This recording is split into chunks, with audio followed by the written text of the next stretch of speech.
Sa ibang balita, dalawang dayuhan na nagpapanggap na cosmetic surgeons timbog sa entrapment operation ng PNP-CIDG.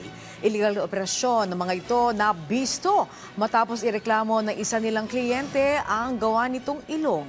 Nagbabalik si Ryan Lesiges sa sentro ng balita. Listen first. Listen first, ha?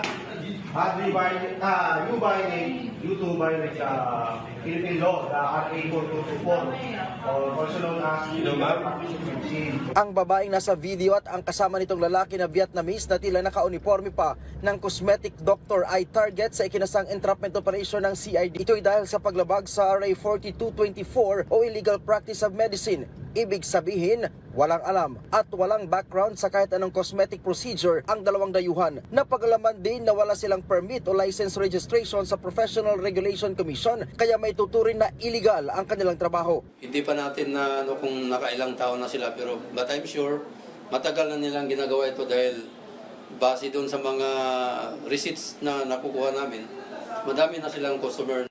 Nabuking ang kanilang illegal na gawain matapos magreklamo ang isa nilang kliyente na tila hindi nagustuhan ang pagkakagawa daw sa kanyang ilong. Sa social media, idinadaan ng mga sospek ang pag-aalok ng kanilang huwad na serbisyo. Mabilis namang naiinganyo ang kanilang mga biktima dahil sa halagang 22,000 piso ay maaring tumangos ang ilong at may bonus pang Korean filler. Ang problema, imbis na gumanda, tila mas lalo pang nadisgrasya ang itsura ng kanilang mga kliyente. Naaresto ang mga sospek nitong June 16 sa isang beauty clinic sa Bel Air Village, Makati City. Ayon kay CIDG NCR Chief Police Colonel Marlon Kimno, huli sa akto ang dalawang Vietnamese na nagsasagawa ng medical consultation at nagbibigay ng quotation para sa nose augmentation at body parts modification procedures.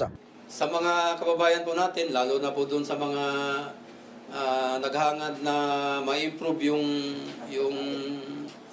yung mustura nila, mag-iingat lang po tayo at kung gusto man nating panatilihin o improve yung kaayusan natin, dapat po doon po tayo sa lehitimo na doktor talaga at saka lisensyado at yung clinic ay may permit. Huwag po tayo doon sa mga mas mura pero hindi natin tiyak yung safety natin doon sa kalusugan natin.